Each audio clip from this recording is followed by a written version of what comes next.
What's going on, guys? It's Cimo. So today we're going to cover the winners and losers of the January 2019 ban list. Now, we've had some time to just kind of process everything. You know, the initial hype wave is over. If you want to check out my reaction to the list, I would highly recommend it because it's probably one of the best there is. But now we can go ahead and kind of think with a clear mind, what actually is this going to change? So we're going to cover the decks that came out on top and the decks that suffered pretty hard as a result of this ban list. But before we get into it, if you haven't already, be sure to subscribe to the channel and hit that notification bell so you guys don't miss a single upload. And if you really love the content that I produce on this channel, consider supporting me on Patreon or becoming a YouTube channel member, because it's thanks to people like Florian, VZ Infamous, and Snowroach that I'm able to bring you this content on a daily basis. So if you're interested, hit the join button down below or check out the links in the description. But without further ado, let's go ahead and get right into it. So I feel it's only appropriate we start with the losers of the January 2019 ban list. Starting off, warrior decks. Man, warrior decks just got crucified on this ban list. I mean, they lost so many of their win conditions being stuff like Rongaminiad, they lost Gumblar Dragon, like they lost so many of their other power cards, like Dark Grepher got hit to 1, you know, Magical Midbreaker Field got hit to 1, which means that they're not going to be nearly as resilient in trying to play through opposing hand traps. Like, all these combo-centric warrior decks just got shafted, and honestly, I think it's for the better because a lot of the strategies that the warrior decks kind of inhibited was not exactly healthy for the game by any stretch of the imagination, and I feel like cards like Gumblar and things like that were kind of going to prohibit future card design just because of the fact that, you know, any deck that could extra link was going to play something like Gumblar. So I think for the better, this is one of the losers, one of the biggest losers of the ban list for sure, but warrior decks aren't dead by any stretch of the imagination. You can still play Goki or any of these warrior-centric builds, they just don't have the same, like, very unfair win condition that they did before, but they're still able to combo off very well and do some pretty neat things that people have started to show through the innovation lens, and I think that's pretty nice.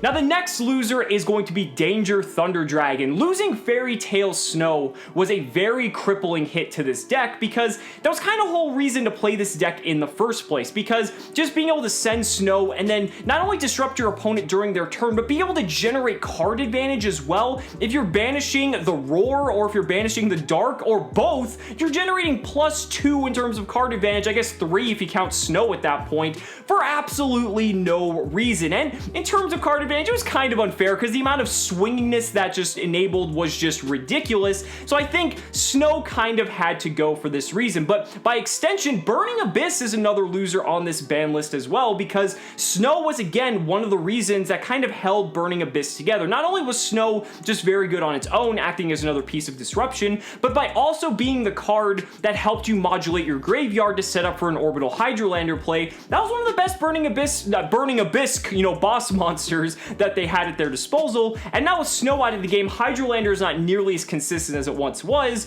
and it's something that the BA players really have to reconsider. Now, by no means are either of these decks, you know, dead. They're still playable, but again, they lost a lot of their potency, and we're definitely going to have to see some innovation in terms of what the new win conditions of these decks are and how it's going to play out as the format progresses.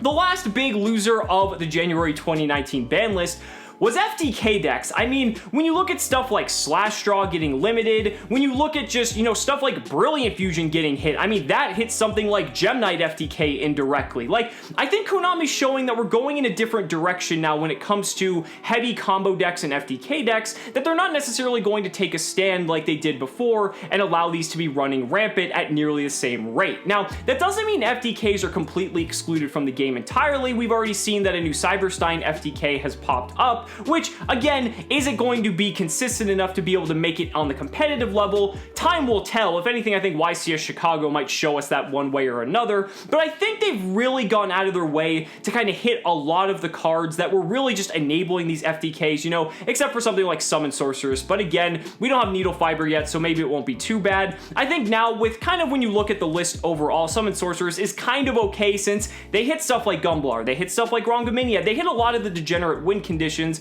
so will make something like Summon Sorceress a little bit more palatable. That is going to bring us on, though, to the winners of the January 2019 ban list, and there is a lot of them. So first off, Sky Striker. Sky Striker went completely unscathed on this ban list. A lot of people were kind of upset about that as well because Sky Striker's been around since what? April of last year, maybe even earlier than that. So the deck's been pretty much at the top for the last 8 months. And yeah, people might be sick of it, but quite frankly, Sky Striker's a pretty fair deck. I mean, yes, the deck can generate absurd amount of advantage, but it doesn't necessarily do anything unfair. I mean, the fact that it allows you to play, it's going to take several turns to kill you in most instances because its damage output is rather low. So I think for all the decks, if we were going to have a deck to be like the best deck or the deck to beat, I'm kind of okay with it being Sky Striker because I'd rather go up against Sky Striker and actually get to play the game than get my hand looped for 6 by Gumblar or not be able to play under a Ronka Miniad.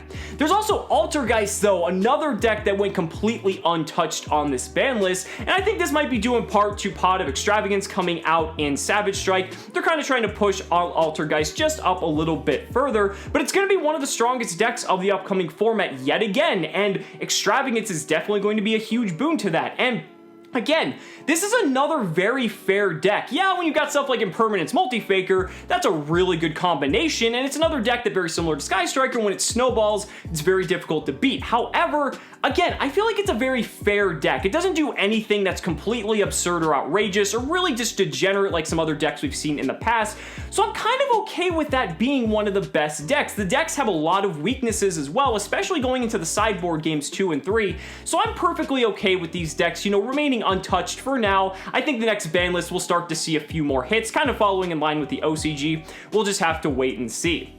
Another winner though is Thunder Dragon. Yeah, I know I talked about them on the losers, but I was more specifically talking about the Danger version. And yes, Thunder Dragon did lose Gold Sark by having it get limited to 1, but you know what? Aloof Lupine's coming out in Savage Strike, and Thunder Dragon is still able to very well play the game with Aloof Lupine kind of being like the replacement for Gold Sark in the form of a normal summon, but also the unlimiting of Eradicator Epidemic Virus means that we might see some sort of Virus Thunder Dragon deck that's able to just completely auto-win your Sky Striker and Altergeist matchup, because guess what? Sky Striker is pretty much 90% spells and Altergeist is like 75% traps, so you summon Colossus, flip EEV, and it's pretty much just game over from there. So again, while Thunder Dragon did take a hit, honestly, it could have been a lot worse. The deck is still very playable. I think people are going to be kind of down on the deck, especially after seeing how powerful Danger Thunder Dragon was, but it's still going to be terrorizing the meta, and honestly, in my opinion, one of the top contenders of the new format.